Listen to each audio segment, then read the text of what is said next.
Hello, good afternoon. This is Paul Cherry Trains, home of Bedstead Junction. Now we've got a few things to cover today. Now one is quite an interesting purchase I made.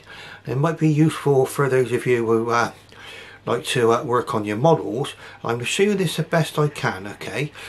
And quite a nifty little product, to be honest with you.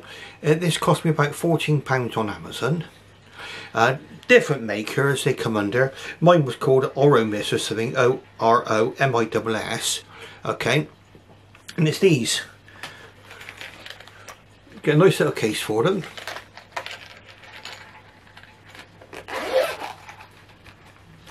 Now you see these advertised, I think JML is the most common one that was advertised, but they didn't allow their product to be sent, well, on Amazon anyway, to be sent to a collection point. And I like my stuff to be sent to my local post office so I can pick it up at my convenience. So I went for these glasses. Okay, I don't know if you can see how clear you can see these. Now these are designed to slip over your existing glasses if you wear the glasses, that is. Got a couple of switches on the side so they light up, okay. So, and they just slide over the top of your existing glasses like this, okay. So end up looking like, I don't know, the Chemical Brothers used to have these. Anyway, they're a different story altogether. But what they can do, when you look down, they magnify, and depending on where you balance them on your nose, I've got this perfectly magnified now. I'm looking down at my little script here, and it gives quite some significant magnification, looking at various things here. And this will definitely make it easier for me to be able to see what I'm doing when I'm actually working on models and stuff. Excellent. So quite nice these. Let's just take them off now. And definitely, let's just take a little look at it. Let's hold those in my hand. Right, so put that there. Yeah, definitely a difference in magnification. You come with a little USB cable, and they're split, and they go to each side of the glasses. You can charge each battery up. They've must have little rechargeable batteries inside each sort of arm of these glasses. But very useful, very nice. Okay, so that's those. Okay, so that's a quick product review, and it came with this nifty case. I'm saying it also came with a nifty case, and came with USB charging cables, all in the box. Lovely. So I got that ready for next time I do any serious work on locomotives. Sorry, I keep looking down. Okay, so what we're doing today.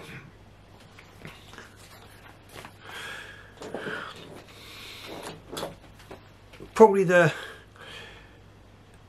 be like Goldilocks today, or Baby Bear, Mummy Bear and Daddy Bear perhaps. And we're going to be talking about the mixed traffic locomotives of the Great Western Railway. Now these would have all been designed by Charles Benjamin Collett, and they've all been designed and built in the 1930s in the main. Some were built after the war, after nationalisation, continued to be built. And we're looking at today the smallest, the Manor Class, the middle one, the Grange, and the biggest of them all, the Hall Class. Okay, so now we'll be looking at two different manufacturers, and we're looking at the Dapol for the Manor Class, and we're looking at Hornby for the Grange and the Hall. Okay, so without any further ado, we'll get looking at the locomotives on the layout. I'll be back with you in just a few moments. Right, so the first locomotive you'll be seeing this afternoon is going to be the Dapol Manor. And you would have seen this in one of my previous videos, but we're going to be looking at, like say today, we're looking at the mixed traffic locomotives of the Great Western Railway, and this is the lightest of the locomotive, let's say. Designed especially for places like the Cambrian coast, that's where they ended up eventually, but really for the more lightly laden rails. Now these were allocated all over the place on the western region of British Rail, or the Great Western Railway. Some were allocated in Plymouth, some were allocated in Austria eventually, In the West Country, they were used as pilot engines on those big hills in Devon. Okay, so that's we very often would have seen these on the western region of British Rail. Bearing in mind they were only 30, but really what they became known for in the end was their service on the Cambrian Coast Express from the late 1950s onwards. That's when a lot of them were allocated to the Oswestry shed. Now we're looking at a locomotive here in BR plain black with the early crest. Now, as far as the model goes, I've been very, very happy with this one from the second I opened up the box. Okay, no issues whatsoever. I've had no running issues at all, and it's been a very, very nice locomotive for me, and will continue to be so. Now, it's a very smooth runner and very quiet. You don't hear any sort of grunchy noises coming from it and stuff like that. Very nice runner. In fact, all three locomotives which you'll be seeing today are all good runners, in my opinion. Smooth, and I've literally had no problems with any of these locomotives you're about to see today. Now, when you choose a model to buy, it's all down to what's more important to you. And what I like to see, because I like to run my locomotives, as you clearly can see, is a balance between detail and durability. They've got to have both.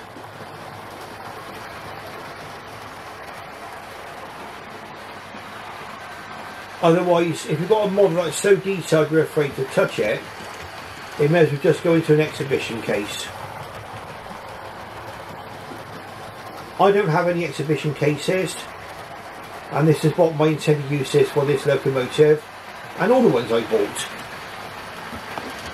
Very, very nice.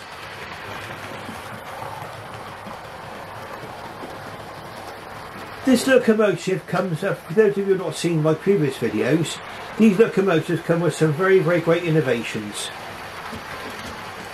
Big step forward in locomotive design, in model form that is. In that if you wanted to fit a DCC decoder, nothing could be simpler. You've got a special tool to take off the smoke box front, and that tool then is also used to pull out a special little drawer. When you pull that drawer out, that's where you fit your DCC decoder. That is someone who's actually sat down and thought about how the modeler is going to be using this locomotive. Also, the tender and the locomotive fit together as a snap fit. In fact, it's probably one of the most exquisite ways I've seen of connecting a locomotive and tender together. To be able to get the drawbar and, you know, fitted together, and also to get that connectivity between the tender and the locomotive. Very nice indeed. Nice detail on this. Very, very fine detail with things like the handrails on the tender. Altogether, very nice model. I picked the BR Black, so I thought it was less likely that somebody else would have already reviewed it. And this is the unlined black. I think Hornby Manor was the one that came from Dapol in the lined black. And of course there were other liveries which this one would have appeared in. Of course the Great Western livery from 1938 to 1947. And then the early crest up until 1956. And the late crest from 56 to the end of steam. Which for most of the Western region locomotives would have been in 1965.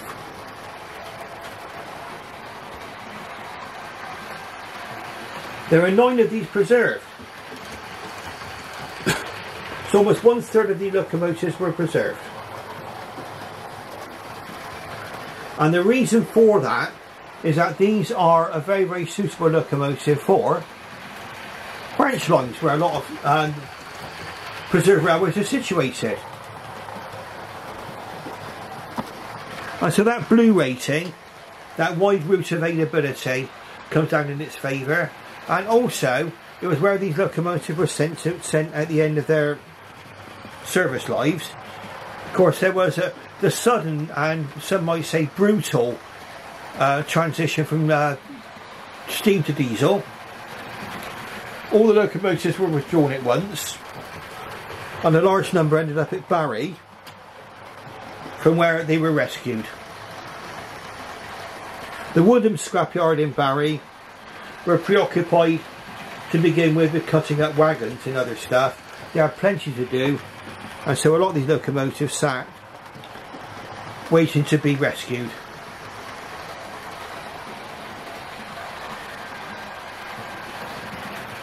Now what we're going to do is we're going to bring this one into the station quite shortly, and I'm going to demonstrate its crawling abilities for you. The running ability, well, that's without question. Good traction on these, no wheel slippage. The running plates of these and the chassis are die cast, so it adds to the weight of the locomotive. The body is plastic.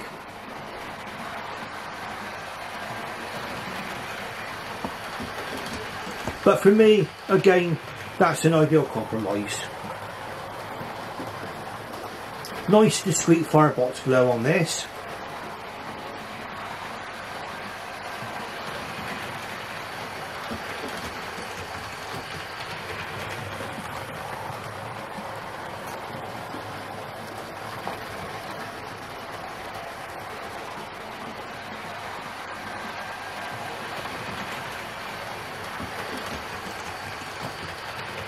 Now these locomotives were planned to be more numerous than what they actually were, but it was the war that interrupted production. And of course, once the British Rail came into being after nationalisation, British Rail decided to go with a load of standard class locomotives, which would actually serve the similar roles to the Manors, the Granges and the Halls. Under GWR it was intended to build another 20 of these, but in fact in that under nationalisation only 10 were built.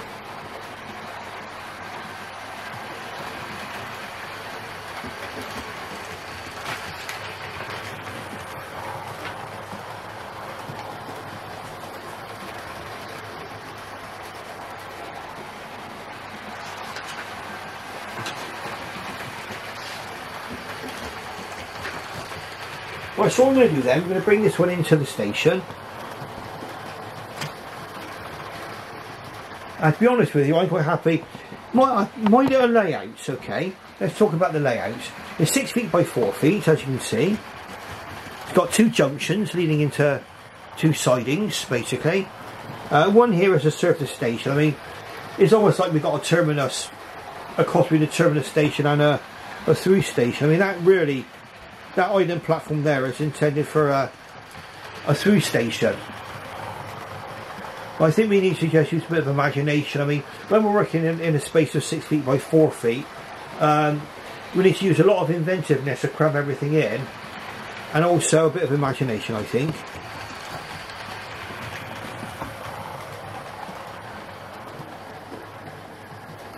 So let's have a look. We're going to come round to the signal box now. I'm going to slow this locomotive right down so you can see it slowly approach the signal box. And that to me is a great assistance in realistic operations, okay?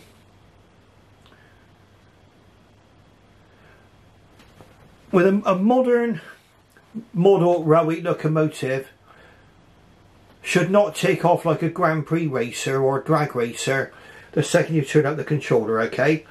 You should be able to have a nice gradual pull away, which we'll be achieving here.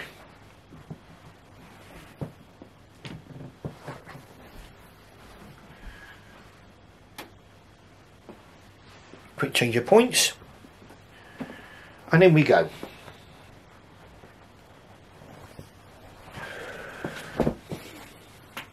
So just turn up the controller just gradually.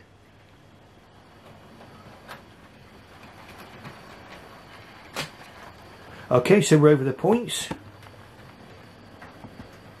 You're ready to watch this come in. And a nice, graceful entrance into the station. There we are. Now let's have a look at the crawl of this. And this is what one of the real strong points of this locomotive is as far as running is concerned. I'll gradually turn up the controller.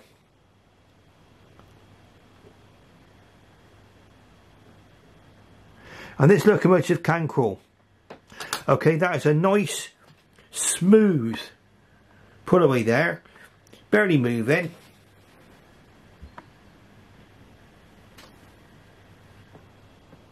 And we're going to come back into the station now. Fully. Nice, smooth pull away.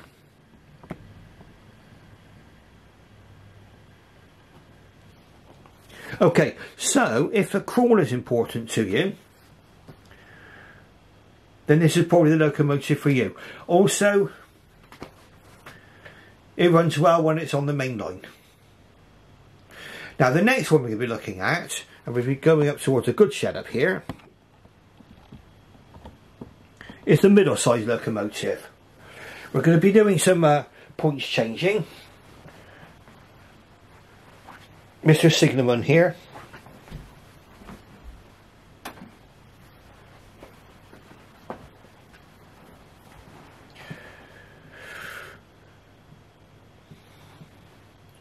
Now we're just going to stop the camera for a second. And we're back rolling again. Change the points here. And ready to come out. Now, we'll see if we can get moving. Yeah. And once more, this is a Hornby locomotive now. And this is a Grange Class, the middle-sized locomotive. Derwent's Grange. This is also in BR black with the early crest. So, its appearance, apart from the fact it's a bit bigger, is literally the same as our lovely Dapol locomotive. Put away there. Now the Grange class of locomotive, I don't think they're in the Hornby catalogue as we speak. We're pulling a little goods train here. This one is capable of pulling a much longer train than this, okay. Again, very, very nice running.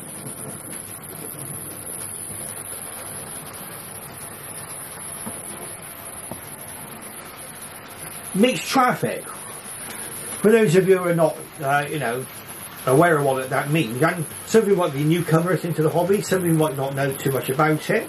Mixed traffic means exactly that. The locomotive should be capable of handling either passengers or freight. And this one is actually taking the freight train today.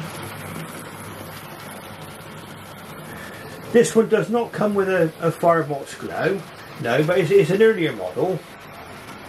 But it has got some pretty good features on it. It's quite well detailed.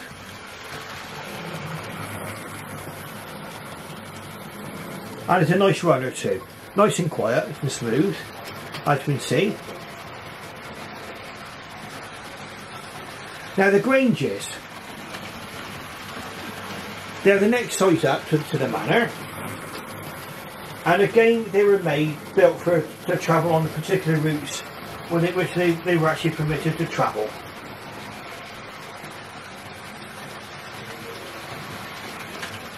They were introduced by Charles Benjamin Collett in 1936.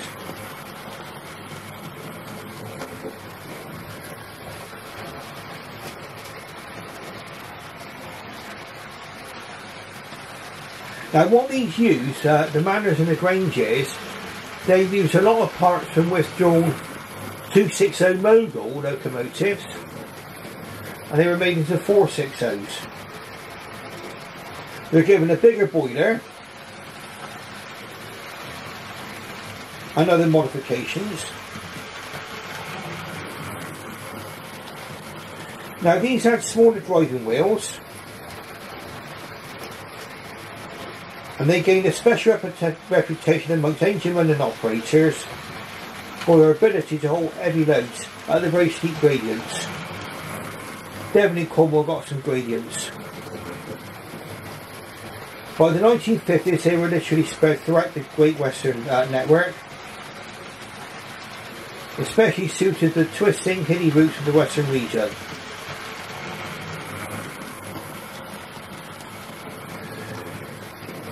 A lot of the traffic though which the locomotives were carrying, in fact a lot of the freight, was actually lost to road haulage, and by 1965 all the Granges were withdrawn. Well, another reason why they were all withdrawn in 1965 was D-Day, Diesel Day as they called it, the day when the Western region of British Rail was going to transfer completely from steam to diesel. So one brutal cut and they all went withdrawal. All the steam locomotives suddenly found themselves in various yards everywhere awaiting their fate, and none of the Granges made it into preservation, unfortunately.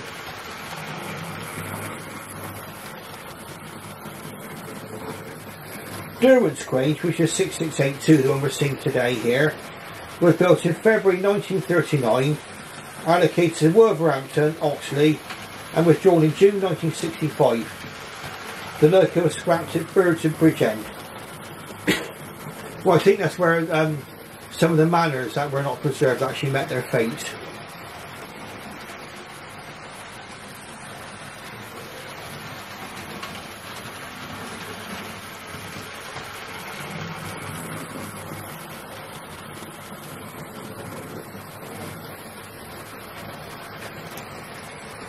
Now I think I bought this model, I bought this model second hand.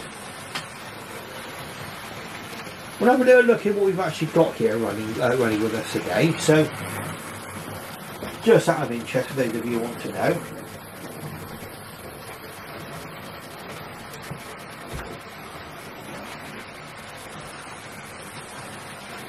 The Dapol is 4S001005 Hinton Manor, 7819, BR black with large early crest.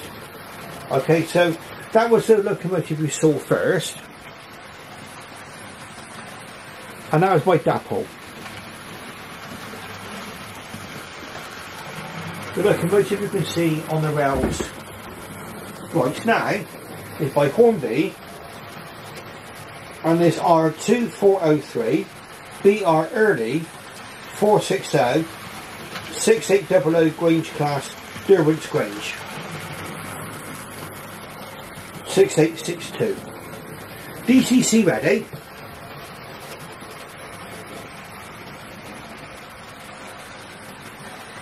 There we are. Derwent's Grange. Again, a very, very smooth, quiet runner.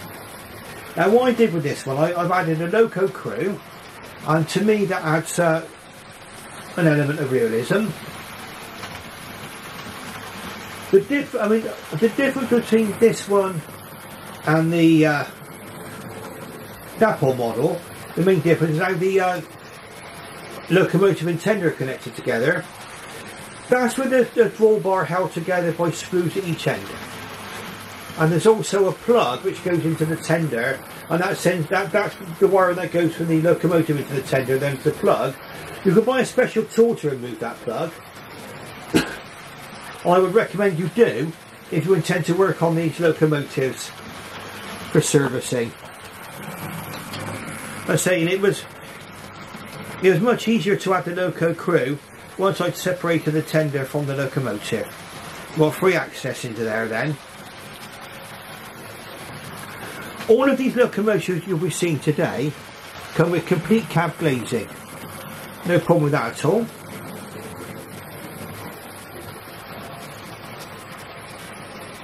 And this one, as far as details concerned, yeah, it's a very close run thing between the Hornby and the Dapol model. And considering this is a much earlier model, I'm going to try and see when it was manufactured.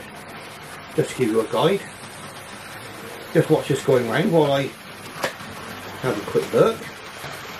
Very often what Hornby did was that they would put a stamp on their instruction sheets telling you when the locomotive was actually produced. That's what we're looking for now. Let's get the box open.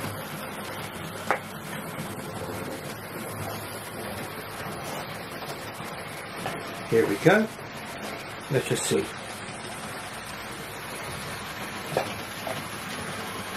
Yes, here we go. This is when they still did this, okay? Very useful. 2005.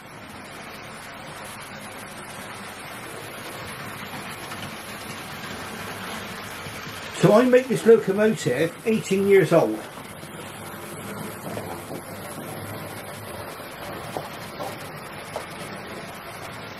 You don't get block of ice packaging with these. You can tell a locomotive of that era because they come with a large sleeve to protect the DCC decoder. But for a model that was produced in 2005, it's not bad, is it? I would say very good, to be honest. We'll put everything together here.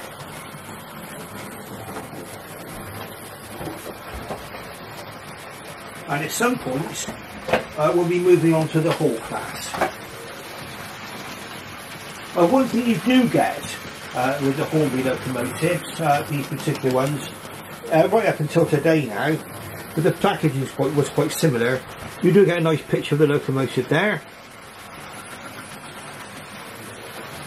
Top view. A brief history. Or Grange Class, and there's a picture of a Grange actually in service. Let's see, it's a shame that none of these were actually preserved.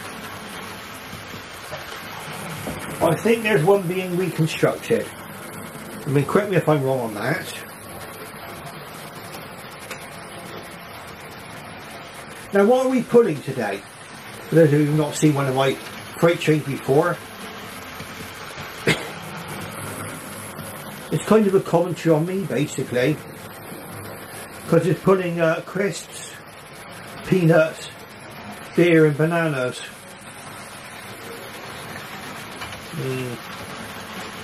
Kind of says it all, doesn't it? Yes, I do like my snacks. Yes, I do like my beer. And yeah, I don't mind the bananas with custard. The brake van is by Hornby as well. These were in the Hornby range for many years.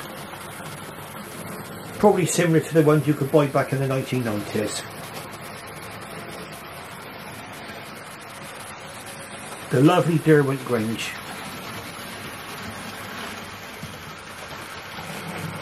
Now we're going to bring this locomotive up to the level crossing in just a moment. So I want you to see what the slow speed running's like. Okay, so it's the level crossing now. We'll slow it right down. Okay, bit of an abrupt stop. That's me being a bit rough with the controller. Be an aerial view of its abilities. Here we go. Again, can it crawl? Yes. Okay, a Hornby locomotive made in 2005. Pretty good crawler. It's got a separately fitted smoke box dart.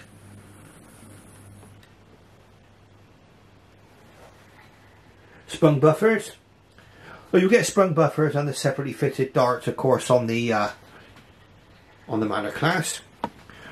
Let's have a closer look. There we go, an aerial view of it. The lovely Derwent Grange. Okay, so the freight train it's carrying. Hornby Smith's crisps. Smiths, I think, are now under the Walker's name. Smiths was a very, very popular brand of crisps. Okay, you can still get the salt and shake crisps today. In fact, I just ate some recently. KP Peanuts. Again, one of your pub staples, isn't it? That's also by Hornby. Watness beer. That's Lima.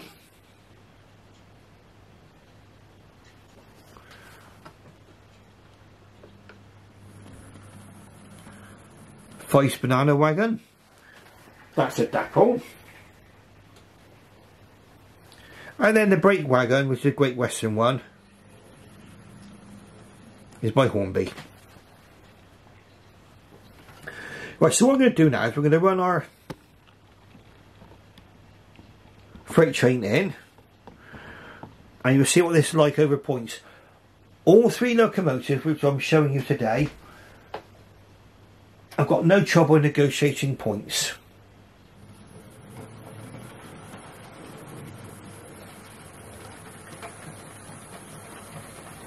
Nice and smooth into that goods yard there.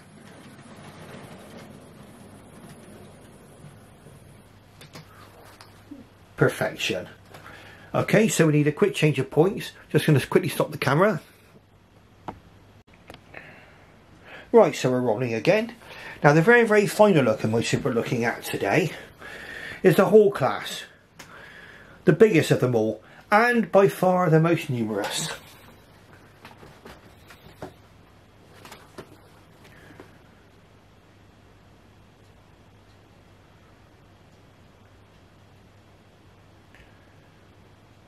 The first of these locomotives were outshot from GWR Swindon Works in 1924. They were numbered as 4900 and began 3 years of trials. And they eventually entered service in 1928. These locomotives weighed 75 tonnes plus a 46 tonne 1400 weight tender. The first 14 halls were sent to work on the difficult train of the Cornish Main Line, but provided so successful they were soon in traffic elsewhere on the GWR network. A total of 259 of the class were built between 1928 and 1943.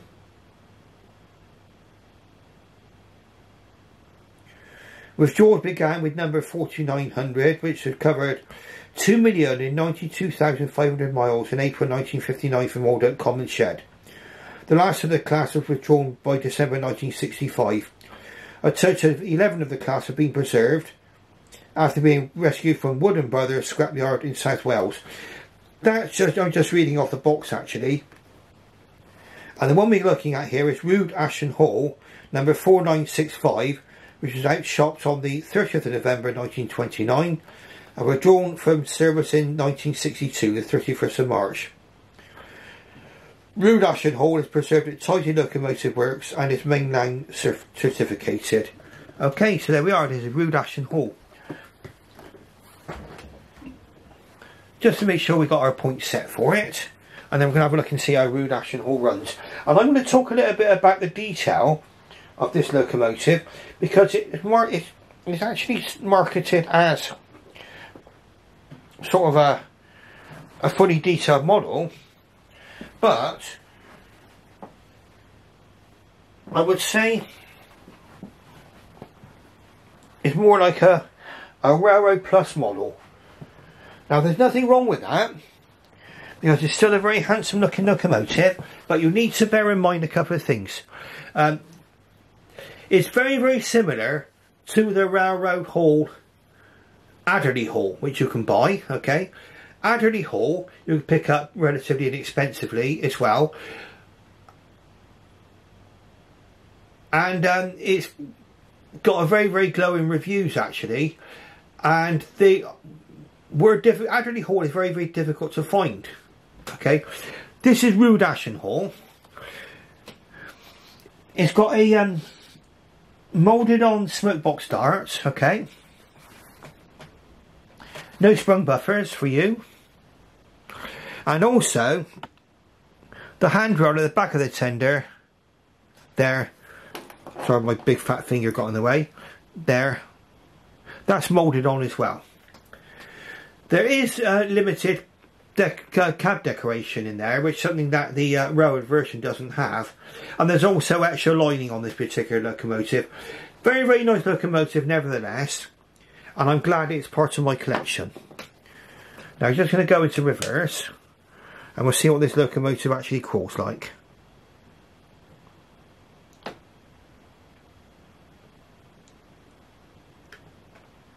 Not bad. Not bad at all. It's quite a smooth one. Oh, there, that's me. I just touched the controller. Sorry about that. We just suddenly took off like a Grand Prix racer, didn't we? Let's do that again.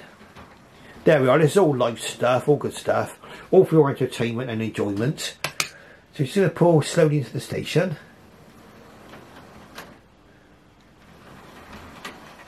And over the points quite nicely. And we're just coming to the station now.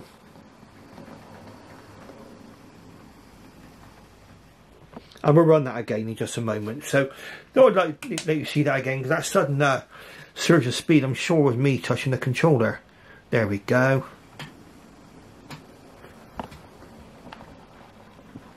There we go. So we're gracefully leaving the station now.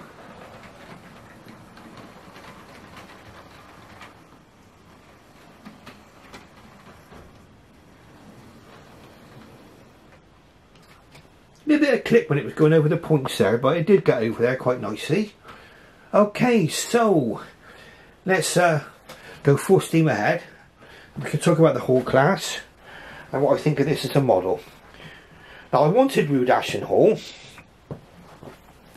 because it's an ideal companion to one of my other models which I possess, which is Albert Hall. I say this is the daddy locomotive now. This is the biggest of the mixed traffic locomotives. And away we go. Very, very smooth runner. In fact, as far as running is concerned, very, very similar running characteristics to the railroad version out of the Hall.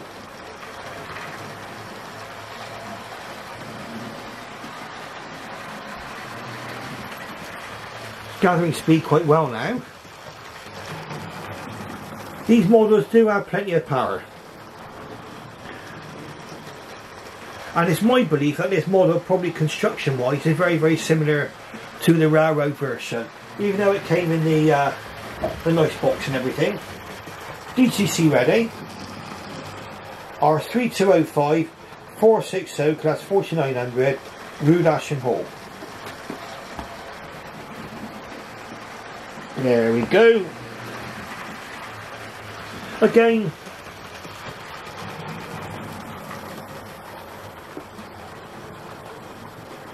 BR Green, Lake Crest. So that would have been its the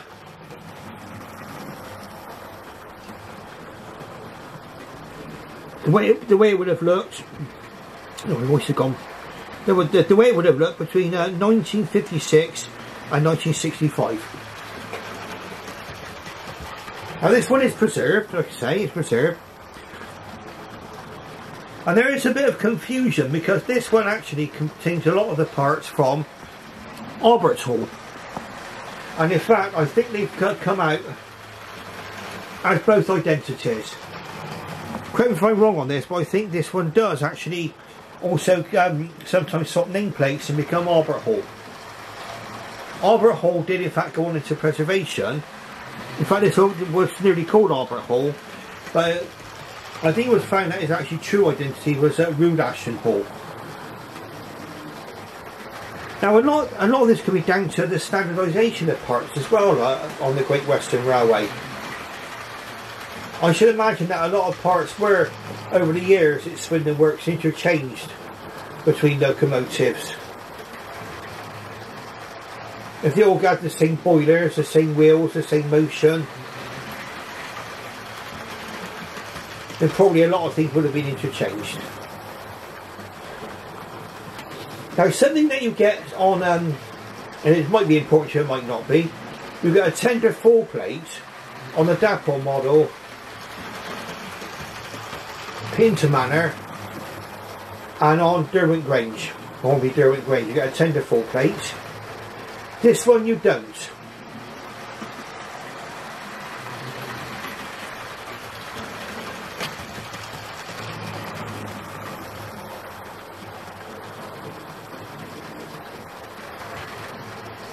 Again, it's got the similar electrical connection between the tender and the locomotive.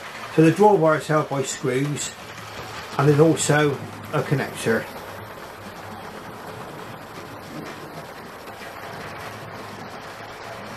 Very nice model, yeah, very nice indeed. Now, do I mind having a little layout like this? Not at all. If I had room for a bigger one, of course I'd build one. But I'm quite happy and content here watching my locomotives going round. Maybe whizzing away through the country station over there. And perhaps we can talk a little bit about the buildings which are on my layout. In the distance is the, I think it's the Hornby country station. I've added, it came with the accessories like the trolley that you can see on there. I've added a little cigarette machine or a sweet machine on there. And the people. Well, that's Hornby. Right up in the distance, the combination there's a Hornby goods shed and a Hornby station halt. They're all fairly easy to construct. And then the through station here is one that was left over from one of my layouts I built in the 1990s. And the other platform there, those are both by a company called Super Quick, and they're cardboard kits. Super Quick's good if you've got a lot of patience and you're good at following instructions.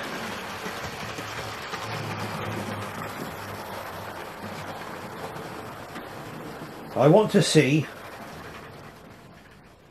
the slow speed running characteristics of this locomotive now. So again, we're going to do a long distance view across there at the country station. And we're going to pull away gradually. That's quite a nice crawl. That's quite a nice pull away, nice and smooth.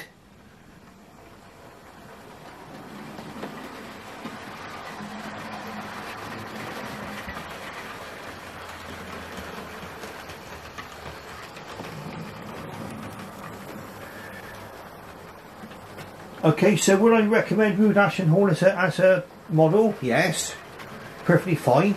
As long as you bear in mind some of the detail things on there, the smoke box darts moulded, back handrails, pardon me, moulded on the tender. Have a quick look actually. I stand corrected. I do stand corrected. This locomotive does come with a tender full plate, but it's actually in a fixed position and it's in a very steep angle, but it does come with one nonetheless. So you can understand me not seeing this. In fact, I didn't know it had a tender full plate. On the actual illustration of the box, not the one there by the look of it, but there is one on the model. That's a nice feature. Okay, and if sprung buffers are important to you, well, this one does not have sprung buffers.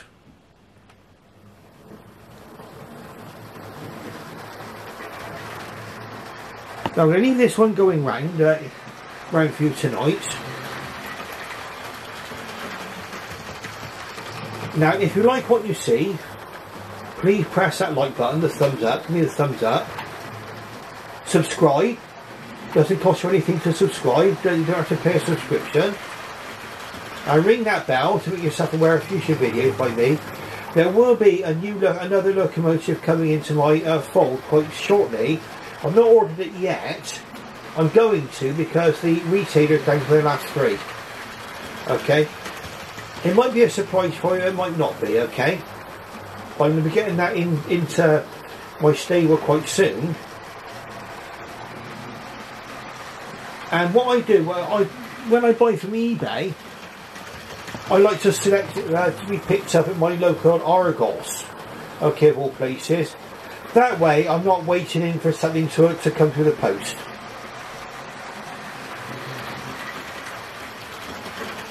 Now we've got the lovely Rude Ashen Hall going round here now on the railway. There is also a version by Batman that's available, but I believe that was part of a train set. But like I say, you can get this one by Hornby. And if you want a whole class and you want to add it to your collection, and you're not that worried about sprung buffers, painted cab, separately fitted smoke box darts, try and track down at Adderley Hall. They were when I bought Adderley Hall, okay, which you won't be seeing tonight, they were like hen's teeth trying to find. And when I bought one, I jumped at the chance, okay. Adderley Hall's worth looking at. If not, Rude Ashen Hall's a perfectly fine locomotive. Again, if you can get it. Lovely. Okay, so on that note, I should bid you farewell and goodbye.